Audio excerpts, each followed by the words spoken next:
For this project, you are creating a tie-dye rainbowish printmaking project that almost looks similar to a mandala. There's quite a few steps involved in making this project and quite a few materials. The first thing you're going to need is a piece of watercolor paper that you're going to be folding in half one way, opening it up, and then folding it in half the other way. So that way you have 4 separate squares. The next piece you're going to need is a piece of styrofoam, and then you're also going to need paint. You're going to need a template if you have one, and I will also have available for you some printmaking materials. Now, the first thing I need you to do is please write your name on your paper, because everybody's is going to look the same and I'm not going to know who's who. Once you are done with that, you're going to be taking the paint and creating a rainbow effect on the inside.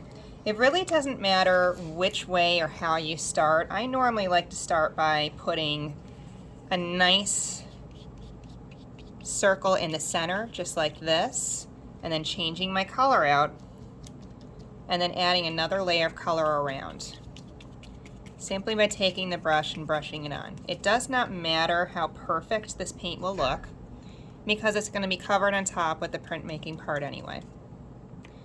Just see, I'm going to keep going until the painting is complete all around. So if you notice, the colors are starting to blend together almost like a tie-dye effect. I'm just going to continue adding water and paint to the paper.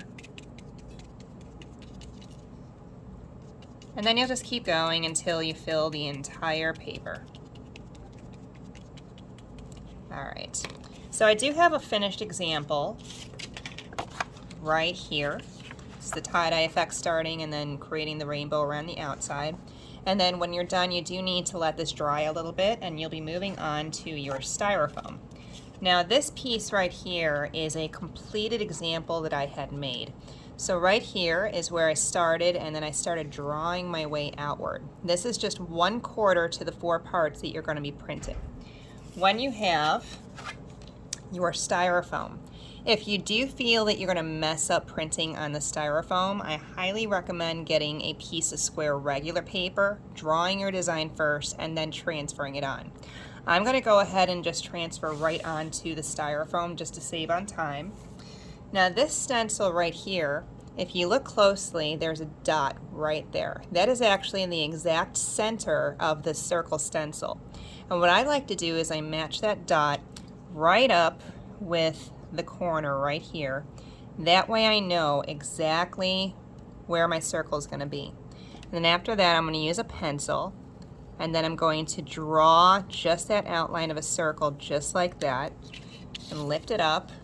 And I have a 1/4 of a circle. I'm going to go back in and I'm going to press down. So there's a starting point. Now from there you can continue using these circles, but when I match it up, you see I have the big circle here. I'm going to attempt to put that point right in the exact center of the circle, and then from there I will again draw another 1/4 of a circle right there. So these are just good starting points, and from there on the inside you can go ahead and add more details. So you can go ahead and draw another line right up against it.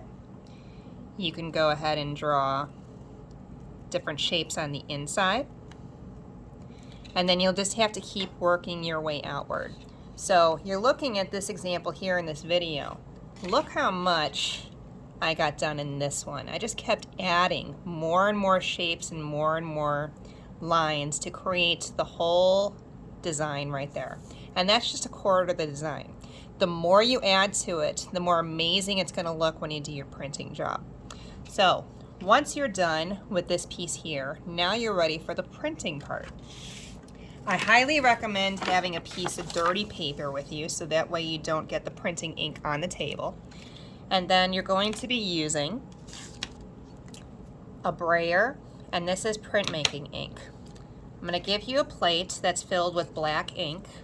Just put a little bit on, and then from there you're going to use your brayer to spread the ink. What I like to do is push forward, lift up, and push forward.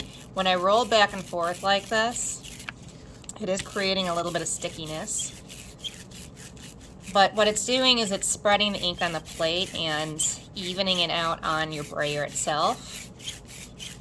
Sometimes it just doesn't like to work when you go front and back. All right, so now it's nice and even on the brayer.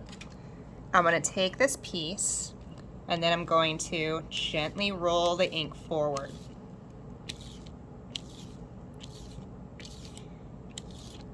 There you go. What I'm looking for is making sure I fill all of the spots up with the ink.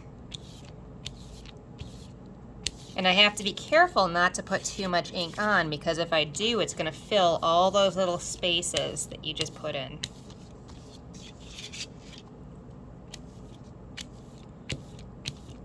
There you go, almost done. And you see on the dirty paper, there is some ink that got on there. So I was expecting that to happen.